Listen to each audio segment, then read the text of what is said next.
Michael, I don't want to sell my business. Why would I have to think about growing with selling in mind if I don't want to sell? We're going to talk about it on today's episode.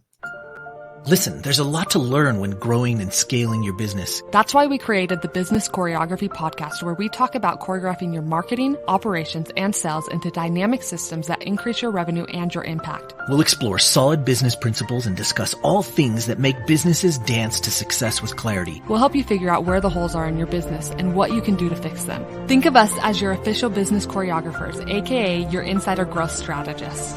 Remember, your choreography matters. Welcome to the Business Choreography Podcast.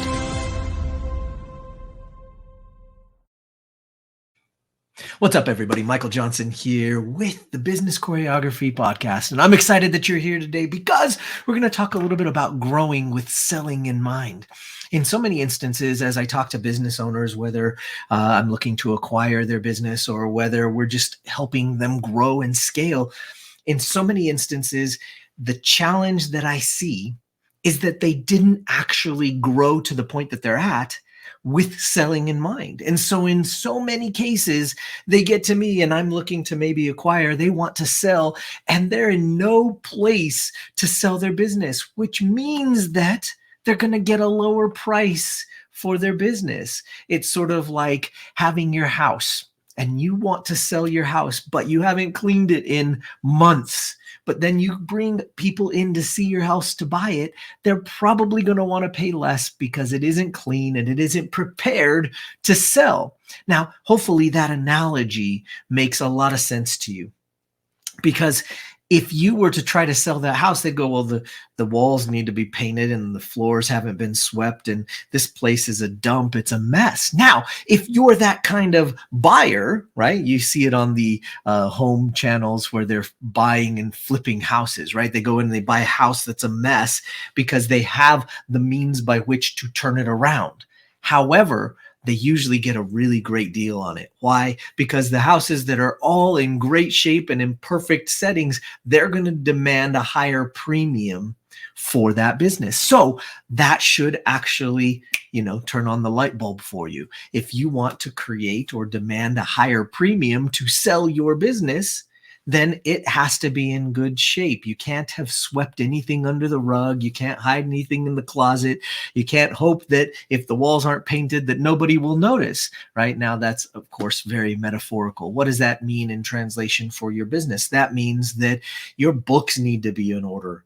Oh my goodness, the number of times I come into a business and see that their books aren't in order, it's amazing. Guys, you got to have your books in order. Now, I recommend something like QuickBooks or a software of the like. But if you have somebody in your organization that's amazing at spreadsheets, then great, use a spreadsheet. A spreadsheet is perfect. It's wonderful. QuickBooks runs some really great reports. Unfortunately, QuickBooks is very challenging to use. So you might have to have somebody do that or work with you on it. To be able to utilize it in its best format. But it is a powerful program that is useful for all business owners. Now, the bigger your business, the more you might need something more complicated and or just professional to do it. And that is worth its weight in gold. Now, why would we want to start thinking about preparing to sell if we have no intention to sell? Well, this is super important, because if you are going to think about keeping your business forever, you're thinking, well, I don't want to sell. I love this business. It's my baby. I love doing this. Well, then let's think about your ideal scenario, your ideal situation in which staying in your business long-term and keeping it maybe for another generation or two after you. What would you have to do to prepare that business to get it ready for it to do that? Now, here's the thing. You're going to sell it in one way or another, whether you sell it to another person or whether you pass it on to another generation after you, your kids, your grandchildren, whatever that might be. It has to be prepared to do that. Now, this is a really big deal. Can it run without you? Now, if you're an owner operator and it can't run without you, well, then your business can only demand a certain amount of money, because if you're not in it, it can't do what it's doing. Now, I also have to say that there are a number of times when I talk to businesses where I come in and they think that they can leave their business and it'll run without them. However, with a little bit of analyzation, you find out very quickly that if they're not there, the business won't actually do what it's doing. So you have to be very, very aware of that. Now, in many instances, that means you have to hire somebody or you have to bring on somebody that can do the thing that you do. Now, this is really rough on an entrepreneur's ego, right?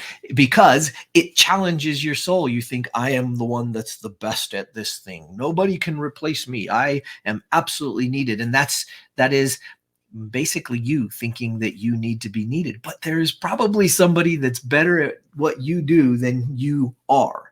Now, you might think, but if I bring them in, then they're going to take the business. Not necessarily. Not everybody has the risk tolerance to be able to take business liability under their own wing. You might have that as something that is an asset for you. And so it's important to look at some of the things that you do well and see if you can get somebody else that can do those things well, or maybe even better. Because what might happen is you might actually have to pay them for it. But what do you pick up? Well, you pick up what you actually got into this game for in the first place. I would be super surprised if I were to talk to any of you out there and find out that you didn't get in the game to make a lot of money and gain financial freedom or independence, right? Those are different, in case you didn't know, right? And if you got in the game for something besides that, as well as impact, right? I know a lot of you get in because of impact. I don't care about the money, Michael. Well, you know what? That's fine. I'm glad you don't care about the money, but maybe you have the money allotted for in some other way. Well, that's great. If you haven't and you're doing it for both, if you're doing it for the money, right, meaning independence, freedom, all of that stuff, and you're doing it for the impact, great. Now, I hope you have those two things and have them figured out in terms of how you're going to execute those, right? But if you're still working hard at your business and you haven't figured out a way to replace you, why not? What's in the way? Well, Michael, there just isn't enough margins in my type of business that I can work my way out. No, I don't believe you. I don't believe you. In fact, it's very unusual that as I look at a business that maybe I'm going to acquire, that I don't find a way to replace what that main person is doing. And that's important because sometimes I can find somebody to do it better than them, better than the owner operator. Now you're thinking, gosh, that sounds kind of mean, Michael. You're telling me that you can find somebody to do my job better than me? Yeah, I can. And you have to start to think about that yourself. You have to start to think about that from the position of the business owner and say to yourself, hey, is there somebody I can bring in that can do this better? Now, are you going to pay for that? Yes, you are. But if you're paying for it and you gain somebody that can grow your business, well, now that's powerful. Now, what if you were to bring in a consultant or somebody that could mentor you like me, right? And you were to say, well, I'd have to pay you to do that. Well, yeah, but if I actually were growing your company and it reached new heights, wouldn't it be worth it? It would be totally worth it, right? Because now you're earning more money without necessarily having to gain the education or knowledge that you didn't have.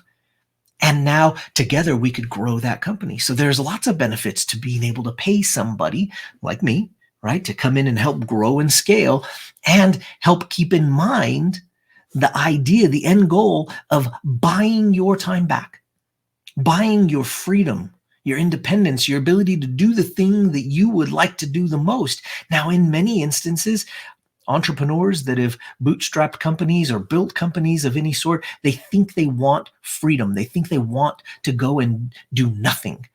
Problem is you go and do that, doesn't take very long. I've heard in the past that maybe it takes somebody a couple of years to figure out, gosh, I am bored out of my mind. I really need to do something. They end up going back and doing what they were doing before.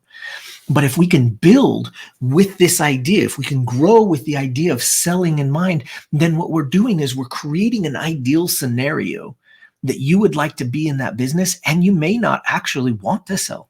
You may actually look at it and go, well, there's no real advantage for me to sell, because I'm doing the thing that I love to do the most.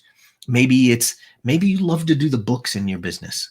So maybe you take that on. Or maybe you hate the books and maybe you're like, I love the I don't know, the graphic design. That's why I started this business, so that I could actually be a designer and actually use my creative ability. And then as the business grew, I ended up managing and doing schedules and talking to clients and doing sales and doing marketing and all these other things. And I stopped being able to do the design. Maybe that's what you'd like to do. So then you have to work back into a position where you can do the thing you love to do and have people that are great at those other things step in and fill in those spaces. You'd be surprised how often you can actually make more money when you start to do that. And that's a long-term play. Now, does that actually set you up for selling in the long term? Yeah, it'll set you up for selling much better, because if I can actually buy the business and it doesn't need you, now all of a sudden the business is worth more, because that means it can do what it's doing without you there, without the owner operator there. And that is so valuable. Now, if let's say you're in a dancing bear type business, right? That means your face has to be there. Your personality, your likeness has to be in the mix in order for that business to go. Well, then there are ways. There are ways that we can actually work out of that so that it isn't dependent upon you solely, and the business can run even if your face isn't there doing the dancing bear thing. That's an important element to take into account, because if you're running a dancing bear business, I'm not dogging it. I have one as well, right? But if you're running a dancing bear business and you haven't figured out a way for it to run without you there, then actually you aren't growing it to sell. You're just growing it to bring in money at the time. And if you happen to not work for 2 or 3 months, then there goes the money. It's out. So we've got to be able to build, grow, and scale with that idea in mind. We're growing to sell. And in that process, we have to take steps to replace you and allow you to do the thing that you love to do the most. And in that process, if that part is figured out, you may actually find out you don't want to sell because there's no reason to. You're just doing the thing you like to do the most, and you've put into the pieces that will actually make it possible for you to keep it long-term instead of sell. Or you might find out that you do want to sell and you want to go start another one and do it again, or purchase another one like I do, right? So whatever your situation is, it can be adapted for, and we can account for that along the way. But it is important that you continue to remember to grow with selling in mind. This is a really, really important subject. I hope I've hit home for you today in that. And I hope that you start thinking about it. If you need some help, please reach out. Let me know. Love doing this stuff. Love helping grow and scale and mentor other businesses to do that. And, it's a fun thing when we go through to invest in a business or buy a business. We're constantly looking for these things. And yeah, maybe there are people out there that would like to flip your business like they would flip a house that was in distress, because they know it. They have the team. They have the ability to buy it. But honestly, if you're trying to get top dollar for your business, you're going to have to make sure you account for this idea. You've got to be able to replace yourself. Now, there are many other things on the list. And if you'd like to hear more about that, let me know. Put in the comments. Let us know that you'd like to hear more on this topic so that we know to create more content for you that's on this subject. Anyway, I hope this has helped. I hope you guys are doing great at business. I hope everything is going well for you. And keep moving forward. Keep growing. Keep working on your choreography in your business. And we'll see you guys on the next episode. Thanks for joining us today. Want more business choreography? Check out our website at bizchoreo.com to find out more. And find out how the choreography for your marketing, operations, and sales can raise your revenue and create more impact. Remember, every business needs choreography.